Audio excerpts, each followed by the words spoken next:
All right, here's where we begin. Today in Perth, West Australia, we've got updates on a doctor's legal woes, daring public deeds on the freeway, and buzzing community disturbances. Let's get down to business. This is Dean Bark. Welcome to the City Report with Dean Bark, delivering your news from Perth with, a sprinkle of sharp wit and dry humor. Let's kick things off with a bang. Here's something to chew on.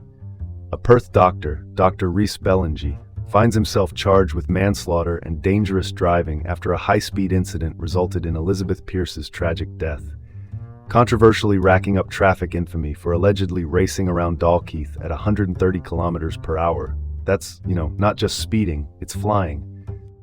But here's the kicker. Just days earlier on February 9th, he was clocked driving recklessly. Now, with a court date looming on June 5th, the spotlight is glaring brighter on the legal system's approach to substance-influenced drivers. Let's call it like it is. You'd think an obstetrician would have a better sense of responsibility in the driver's seat. Maybe switching from delivering babies to delivering chaos? Next up, moving on to a jaw-dropping moment captured on camera, where two women and a child played a dangerous game of Frogger across Kwinana Freeway and adjacent railway tracks. It's the type of action only a steel nerve, or perhaps a lack of withering common sense, could motivate. The Main Roads Incident Response Services found an abandoned vehicle nearby, and authorities took this moment to remind us all about safety concerning vehicles. Slow down, move over, and absolutely do not try imitating Evel Knievel on foot. Public safety on such a scale could leave anyone wondering, when did marking lines and crossing lights become optional? What's coming up next? Shifting gears to community news, the city of Inglewood is in the spotlight for all the wrong reasons. Police have been dispatched over 300 times to a solitary apartment complex on 9th Avenue in just 6 months. Raise a glass to the unparalleled patience of those officers.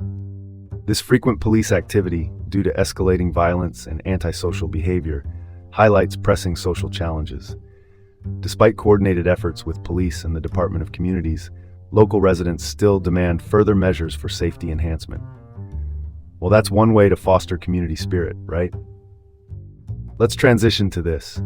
East Fremantle is buzzing with outrage over an incident involving a German Shepherd miserably left in a scorching car. Furious locals, and quite rightfully so, advocated for consequences against the owners. The RSPCA has whisked in to investigate, emphasizing the severe implications under the Animal Welfare Act. Seriously, folks, leaving a pet to bake, it's something right out of a dystopian novel that shouldn't reflect on our daily lives. It's inexcusable. But clearly, memorization of basic heat dynamics escaped some. Last up, Canning Highway bears another tragic moment. A 77-year-old pedestrian lost her life when struck by a vehicle.